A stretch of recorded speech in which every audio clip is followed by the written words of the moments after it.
Samuel s'adressait à tout Israël, Israël sortit à la rencontre des Philistins pour combattre. Ils campaient près de Bénézer et les Philistins étaient campés à Aphek. Bataille contre Israël et le combat s'engagea. Israël fut battu par les Philistins qui tuaient sur le champ de bataille environ 4000 hommes.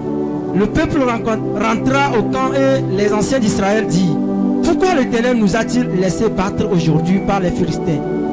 Alors cherchons à Silo l'arche de l'alliance de l'Éternel, qu'elle vienne au milieu de nous et qu'elle nous délivre de la main de nos ennemis. Le peuple envoya à Silo, d'où l'on apporta l'arche de l'alliance de l'Éternel des armées, qui siège entre les chérubins. Les deux fils d'Élie, Hophni et Phiné, étaient là, avec l'arche de l'alliance de Dieu. Lorsque l'arche de l'alliance de l'Éternel entra dans le camp, tout Israël poussa de grands cris de joie et la terre en fut ébranlée. Le retentissement de ces cris fut entendu des Philistins et ils dirent: que signifient ces grands cris qui retentissent dans le camp des Hébreux? Et ils apprirent que l'arche de l'Éternel était arrivée au camp. Les Philistins eurent peur parce qu'ils crurent que Dieu était venu dans le camp. Malheur à nous, dit-il, car il n'en a pas été ainsi jusqu'à présent. Malheur à nous, qui nous délivrera de la main de ces dieux puissants. Ce sont ces dieux qui ont frappé les Égyptiens de toutes sortes de plaies dans le désert. Fortifiez-vous et soyez des hommes, Philistins, de peur que vous ne soyez asservis aux Hébreux comme ils vous ont été asservis. Soyez des hommes et combattez. Les Philistins livrèrent une bataille et Israël fut battu. Chacun s'enfuit dans sa tente. La défaite fut très grande et il tomba Israël 30 000 hommes de pied. L'arche de Dieu fut prise et les deux fils d'Élie, Hophni et Phiné, moururent. Un homme de Benjamin accourut du camp de bataille et vint à Silo. Le même jour, les vêtements déchirés et la tête couverte de terre. Lorsqu'il arriva, Élie était dans la tente assis sur un siège près du chemin car son cœur était inquiet pour l'arche de Dieu. À son entrée dans la ville, cet homme donna la nouvelle et toute la ville poussa des cris. Élie, entendant ces cris, dit: que signifie ce tumulte? Et aussitôt l'homme vint apporter la nouvelle à Élie. Or, Élie était âgé de 98 ans. Il avait les yeux fixés et ne pouvait plus voir. L'homme dit à Élie: j'arrive du camp de bataille et c'est du camp de bataille que je me suis enfui aujourd'hui. Élie dit: que s'est-il passé, mon fils? Celui qui apportait la nouvelle dit en réponse: Israël a fui devant les Philistins et le peuple a éprouvé une grande défaite.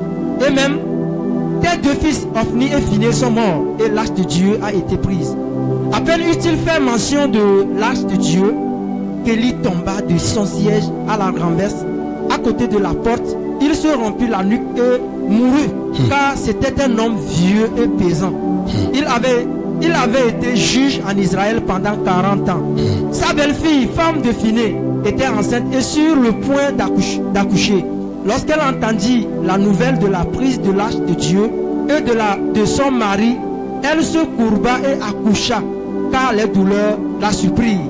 Comme elle allait mourir, les femmes qui étaient auprès d'elle lui dirent: ne crains point, car tu as enfanté un fils. Mais elle ne répondit pas et n'y fit pas attention.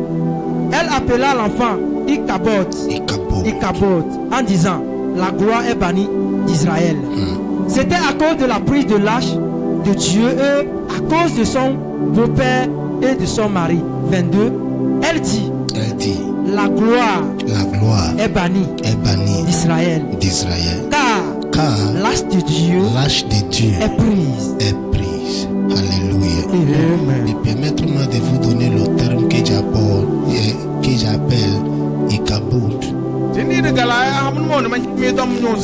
La gloire est bannie. Maintenant, c'est qui est les Philistins? Les Philistins sont des ennemis chroniques contre les Israéliens. Les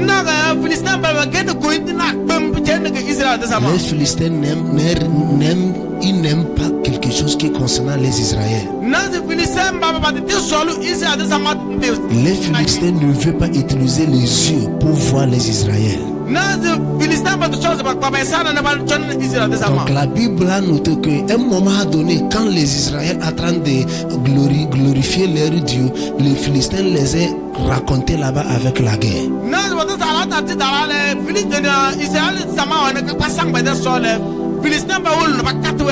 Maintenant, quand ils ont constaté que les Philistins les ont entrônés, qu'est-ce qu'Israël peut faire maintenant? Ils ont allé prendre l'arche de l'Éternel qui est dans le temple.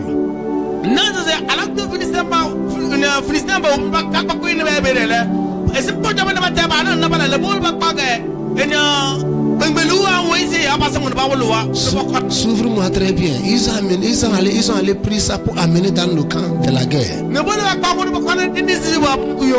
quand ils ont pris ça, maintenant déposé dans le camp de la guerre, il y avait un cri de la joie.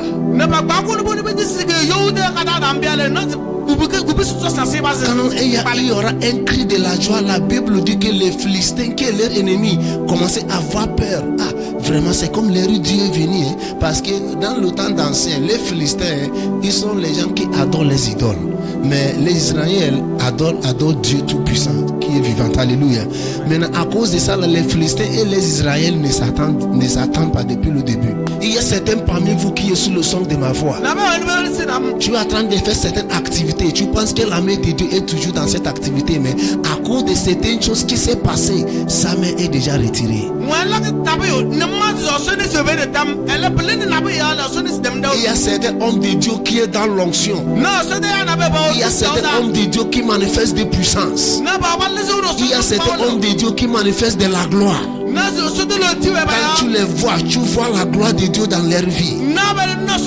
Mais après quelques années, on les a oubliés. Parce que pourquoi la gloire de Dieu est déjà bannie dans leur vie. Quand on a amené l'arche de l'Éternel dans le camp, les Israéliens n'ont plus besoin de faire le combat. Attends, l'Israël n'a pas besoin d'aller faire le combat encore. À cause de la présence de cette arche, de cette lâche dans cette camp, Dieu va agir avec le tonnerre.